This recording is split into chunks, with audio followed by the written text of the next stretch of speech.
चेन्नई से खबर है, जहां पर अंतर्राष्ट्रीय ड्रग सिंडिकेट का भंडाफोड़ हुआ। चेन्नई इंटरनेशनल एयरपोर्ट पर 60 करोड़ की कोकेन जब्त हुई। नारकोटिक्स कंट्रोल ब्यूरो और एयर इंटेलिजेंस यूनिट की कार्रवाई हुई।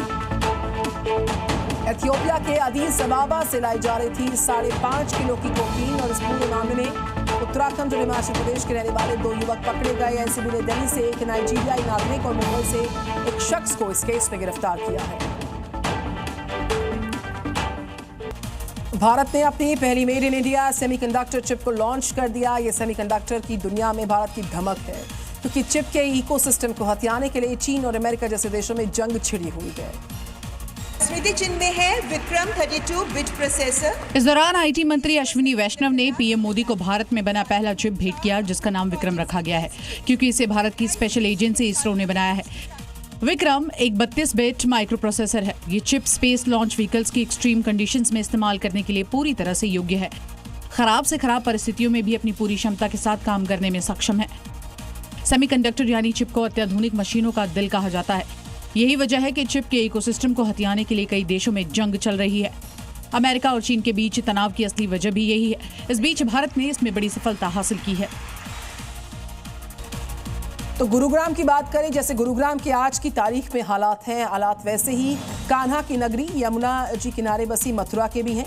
यमुना किनारे बने घाट डूब गए हैं। मंदिर में करीब करीब पानी समाता जा रहा है और यमुना के जल स्तर में इजाफा होने से प्रशासन लोगों की चिंता बढ़ती हुई। तस्वीरें मथुरा के ऐतिहासिक विश्राम घाट की है, जो यमुना में बढ़े जलस्तर के कारण डूब चुका है।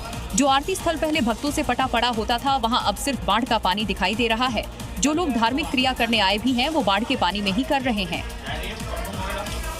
मथुरा की गलियां जो पहले कृष्ण भक्तों की भीड़ होती थी, वहां अब बाढ़ का पानी बह रहा है। दुकान पर जो ग्राहकों की भीड़ होती थी, वो अब सुनसान पड़ी है और आशंका है वो भी जल्द बाढ़ की जद में जाएंगी।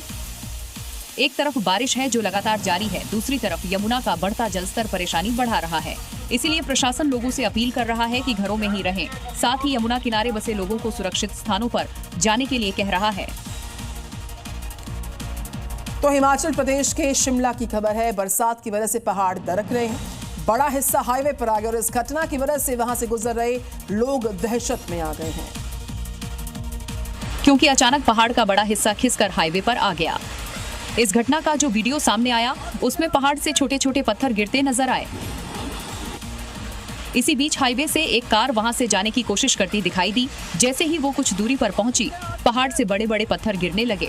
देखते ही देखते हाईवे पर पहाड़ गिरते बड़े बड़े पत्थर जमा हो गए, जिससे सड़क बंद पड़ गई और वहां से गुजर रहे लोग फंस गए, जिसकी वजह से लोगों को काफी दिक्कतों का सामना करना पड़ा। हिमाचल प्रदेश में लगातार हो रही बारिश की वजह से पहाड़ खिसकने की घटनाएं सामने आ रही हैं। सड़कों पर मलबा जमा हो रहा है। पहाड़ से गिरते पत्थर हाईवे को नुकसान पहुंचा रहे हैं।